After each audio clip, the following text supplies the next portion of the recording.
नमस्कार, मैं आपके साथ विभा उपाध्याय। बिहार में कांग्रेस के प्रभारी कृष्णा अल्लावरू लगातार यहां बिहार में आगामी विधानसभा चुनाव को लेकर डटे हुए हैं। दूसरी भाषा में कह लीजिए तो कांग्रेस के इस वक्त स्थिति में आमूल चूल बदलाव लाने की कोशिश कृष्णा अल्लावरू की तरफ से की जा रही है। कन्हैया कुमार भी कांग्रेस में अगर जान डालनी हो तो उसके लिए अपने सुझाव और किस तरीके से उसे ग्राउंड पर उतारा जाए इस कवायद में जुटे हुए हैं। कन्हैया कुमार को भी कांग्रेस ने बिहार में काम दिया हुआ है, यानी कि टास्क उनके जिम्मे भी कई सारे हैं। सिर्फ यही वो दो नाम नहीं है, इसके अलावा निर्दलीय जो सांसद हैं पप्पू यादव, कांग्रेस के लिए खुलकर वो अब काम करते हुए भी दिखते हैं। और ऐसा क्यों हो रहा है, इसे समझना ज्यादा जरूरी है। कांग्रेस इस बार बिहार विधानसभा चुनाव में दबाव की राजनीति में नहीं आना चाहती। कांग्रेस इस बार अपने जनाधार में बढ़ोतरी चाहती है। कांग्रेस इस बार अपनी सीटों की संख्या में इजाफा चाहती है। कांग्रेस इस बार आरजेडी की पिछलग्गू बनकर नहीं रहना चाहती और इस परसेप्शन से, इस छवि से बाहर खुद को निकालना चाहती है। राजीव गांधी को लेकर जिस तरीके की सियासत को आपने आज तक देखा होगा, उससे बिल्कुल इतर राहुल गांधी की सियासत नजर आती है। राहुल गांधी, आपको याद होगा, पिछले ही महीने 2 यात्राएं बिहार की कर चुके हैं। कांग्रेस की सक्रियता से हालांकि ये माना जा रहा है कि एक बड़ा मैसेज देने की कोशिश की जा रही है बिहार में कांग्रेस की सक्रियता, लेकिन महागठबंधन के लिए यानी आरजेडी के लिए ज्यादा परेशानी वाली बात नजर आती है। अगर इसे समझें सीधे शब्दों में तो राहुल गांधी के पखवाड़े भर के अंतराल में 2 बार बिहार आने से इसकी शुरुआत हुई और राहुल गांधी ने दलित राजनीति को धार देने के लिए 2 कार्यक्रमों में शिरकत भी की। कांग्रेस ने अपने प्रभारी कृष्णा अल्लावरू को बिहार में कैंप करने का आदेश दिया हुआ है। उनसे आला कमान को लगातार फीडबैक भी हासिल हो रहा है और ये माना जा रहा है कि अल्लावरू जो लगातार जिलों का दौरा कर रहे हैं वो कांग्रेस की स्थिति को जमीन पर नापना चाहते हैं। पहले बिहार पहुंचकर कांग्रेस नेताओं के बारे में जानकारी इकट्ठा करना, एक एक नेता के लिए फीडबैक लेना।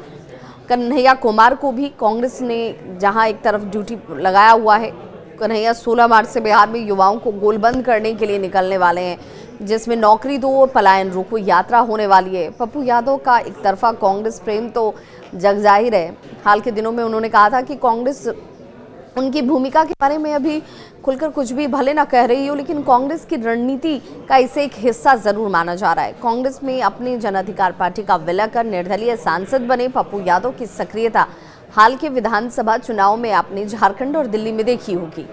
वे कांग्रेस उम्मीदवारों के पक्ष में प्रचार करते नजर आए थे। बिहार के मुद्दे पर मल्लिकार्जुन खड़गे की बात करें या राहुल गांधी के साथ की बात करें तो 12 तारीख को होने वाली बिहार कांग्रेस नेताओं की बैठक होली के बाद अब होगी। होली के मद्देनजर इसे स्थगित किया गया। पहले 12 मार्च को ये बैठक थी, लेकिन ये कहा गया कि भाई कांग्रेस नेतृत्व बिहार के बारे में और जानकारी हासिल करना चाहते हैं और कई लोगों के बारे में फीडबैक हासिल करना भी एक मकसद है इस पूरी बैठक को लेकर। इस दायरे में कांग्रेस के प्रदेश अध्यक्ष मल्लिकार्जुन, अगर उनके स्तर पर देखा जाए, साथ ही साथ अगर प्रदेश अध्यक्ष की बात करें अखिलेश सिंह की, तो उन्होंने भी कहा कि बहुत ज़रूरी है कि कार्यकर्ताओं तक पहुंचकर उनके अंदर उत्साह बढ़ाया जाए। ये कुछ ऐसे संकेत हैं जो महागठबंधन की मुश्किलों को बढ़ाते हुए नजर आ रहे हैं, क्योंकि आरजेडी ऐसा नहीं चाहेगी कि कांग्रेस मजबूत स्थिति में पहुंचे और फिर कांग्रेस के ऊपर जो आरजेडी का दबाव है वो काम न कर पाए। आरजेडी की परेशानी इस वजह से भी बढ़ी हुई है कि कांग्रेस अपनी पार्टी को, अपने जनाधार को मजबूत करने के लिए ग्राउंड पर उतर चुकी है। जो महागठबंधन के सभी दलों पर एक तरीके से जो दबाव कायम करना कांग्रेस की मंशा है या इच्छा है, वो इस रूप में कारगर होती नजर आती है। कांग्रेस की 12 मार्च को होने वाली बैठक स्थगित है, जिसमें मल्लिकार्जुन खड़गे पहुंचने वाले थे। राहुल गांधी के साथ तमाम नेताओं और कार्यकर्ताओं को बुलाया गया था। हालांकि जब ये बैठक कैंसिल हुई तो वजह उसके पीछे एक बताई गई, वो थी होली की होली है और इसी वजह से इसे स्थगित किया जा रहा है। लेकिन जो जानकार हैं वो ये कह रहे हैं कि कांग्रेस अपनी पार्टी नेताओं के बारे में व्यक्तिगत तौर पर एक एक सीट पर एक एक कैंडिडेट को लेकर जानकारी इकट्ठा करना चाहती है। किसके पास कितना वोट बैंक है, कौन कितना ज़मीनी तौर पर कारगर है, ये कवायद इस वक्त कांग्रेस की तरफ से किया जा रहा है, कृष्णा अल्लावरू कर रहे हैं, क्योंकि पार्टी को ऐसा लगता है कि कुछ नेता जो हैं इसके दूसरी तरफ आरजेडी से ज़्यादा घनिष्ठ नज़र आते हैं। कुछ फीडबैक इस तरीके का भी है कि बीजेपी के भी संपर्क में कुछ कांग्रेस के नेता हैं और इसी वजह से ये फिल्ट्रेशन वाला काम होना ज़रूरी है। अल्लावरू के अलावा पप्पू यादव और कन्हैया कुमार का दखल बढ़ने की खबरों से ये जाहिर होता है कि आरजेडी से खुश नहीं होगा। आरजेडी से दोनों का 36 का जैसे आंकड़ा चला आ रहा है। कन्हैया कुमार 2019 में आपको याद होगा आरजेडी के अड़ियल रवैये से नाखुश हो गए थे। पप्पू यादव की बात करें तो बहुत ज़्यादा वक्त बीता नहीं है, लोकसभा चुनाव में आपने देखा होगा कि वो आरजेडी के रुख से किस कदर खफा नजर आए और फिर निर्दलीय चुनावी मैदान में उतर गए। कांग्रेस को अब किसी की छत्र छाया में रहने की ज़रूरत नहीं है, ये बयान भी पप्पू यादव की तरफ से ही दिया गया। उन्होंने कहा कि भाई कांग्रेस को अपने इस सोच को, अपनी इस छवि को सुधारना होगा। छत्र छाया जिसमें आरजेडी हमेशा लीड भूमिका में होती है और कांग्रेस कहीं ना कहीं दबाव वाली राजनीति के चक्कर में फंस जाती है, इसीलिए सीटों की संख्या बढ़ती नहीं है।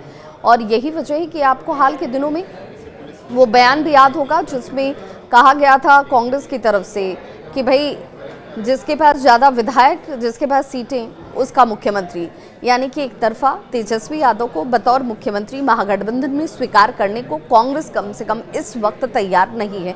ये भी एक दबाव है जो कांग्रेस की तरफ से महागठबंधन पर बनाया जा रहा है। महागठबंधन में आरजेडी की सुपरमेसी को पप्पू यादव तो खुली चुनौती दे चुके हैं और इसी से ये जाहिर होता है कि तेजस्वी यादव या फिर आरजेडी के किसी भी नेता को ये तेवर नागवार गुजरेगा। कांग्रेस जैसे संकेत दे रही है उससे यही लगता है कि बिहार विधानसभा चुनाव की कमा दोनों ही जो है वो संभालने वाले हैं, जिसमें कन्हैया कुमार की बात कर लीजिए, पप्पू यादव की बात कर लीजिए। उम्मीदवार चयन से लेकर टिकट के वितरण तक जिम्मेवारी जो है कृष्णा अल्लावरू के जिम्मे होगी। कन्हैया कुमार से उनका फीडबैक लिया जाएगा, पप्पू यादव से उनका फीडबैक लिया जाएगा। और अल्लावरू के तेवर आपने देखे होंगे, बिहार आने के बाद उनके तेवर बहुत साफ थे। उन्होंने कहा कि भाई ज़रूरी ये है कि हम पहले क्या थे उससे मतलब नहीं है, हम इस वक्त क्या हैं इससे ज़्यादा जोर होना चाहिए। कांग्रेस इस बार आरजेडी के आगे नतमस्तक होकर नहीं चलने वाली है और यही वजह है कि ऐसे बयानों ने महागठबंधन की पेशानी पर बल जरूर डाल दिया है।